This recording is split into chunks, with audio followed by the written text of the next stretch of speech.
तिब्बत में एक फ़कीर थे, मिलारेपा नाम करके। तो एक आदमी उनके पास आया और बहुत सेवा की और बोला कि मुझे कोई मंत्र दे दो, कोई सिद्धि दे दो। उन्होंने बहुत समझाया मिलारेपा ने कि मैं एक सीधा साधा फ़कीर हूँ, मैं कोई मदारी जादूगर नहीं हूँ, तुम कहीं और जाओ।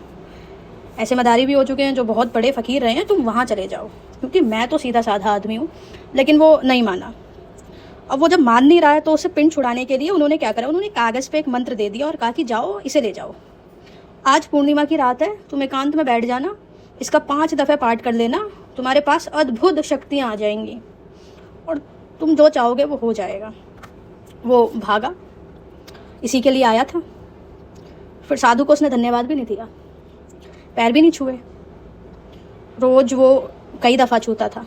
आज तो उसे कागज़ मिल गया, और कागज़ मिल गया तो वो लेकर भागा। मंदिर की सीढ़ियों से उतर ही रहा था, तभी पीछे से मिलारेपा चिल्लाए और बोले कि भाई रुको, मैं एक शर्त बताना तो तुम्हें भूल ही गया, नहीं तो सब गड़बड़ हो जाएगा।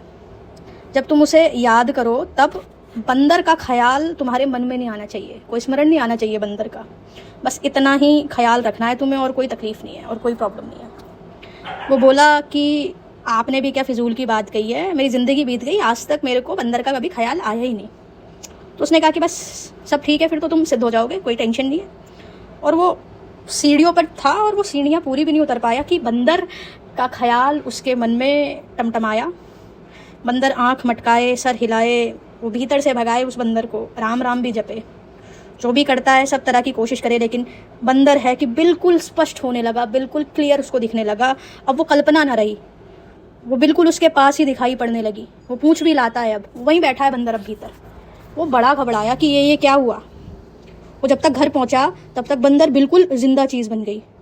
अब कोई ऐसी चीज़ नहीं है कि वो छुए तो स्पर्श हो जाए, कोई जिंदा चीज़ भीतर बन गई उसके। अब वो बहुत परेशान हुआ, अरे ये तो मुश्किल हो गई। नहाया धोया, 25 तरह के उसने मंत्र जपे, हे भगवान, इष्ट देवताओं को सबको स्मरण किया, मंत्र जंत्र सब उसने पढ़ लिए, कोई फल नहीं मिला, कुछ नहीं हुआ। वो बंदर ज्यों के त्यों भीतर उसको दिखने लगा। जितना वो ये करने लगा, बंदर जो था भीतर उसके साथ ही है, वो जहाँ जाता है वहीं साथ है। आंख बंद करता है, बैठा हुआ है भीतर, देखकर हंस रहा है। और उसे घबराहट होने लगी कि ये क्या मामला है, ये कौन बंदर है, ये इतने ज़ोर से आ गया है, बात क्या हो गई है। दूसरे दिन वह साधु के पास गया। साधु ने कहा कि भाई मैं क्या करूं, शर्त तो यही थी, ये मेरे गुरुजी ने बताई थी, इसको तो मैं भी सिद्ध नहीं कर पाया। उनको उनके गुरुजी ने बताई थी, वो भी सिद्ध नहीं कर पाए। उनको उनके गुरुजी ने बताई थी, उसको वो भी सिद्ध नहीं कर पाए। ये तो अनेक पीढ़ियों से चलता रहा है, अभी तक कोई सिद्ध नहीं हुआ है, किसी को सिद्धि नहीं मिली है।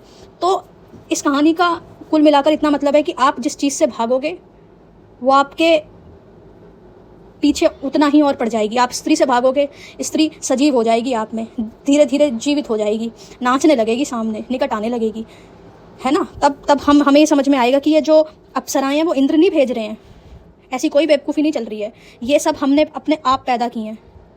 उस चीज़ से भागकर स्त्री से भाग रहे हैं, ठीक है, यही सेम क्रोध के संबंध में है, यही सेम लोभ के संबंध में है।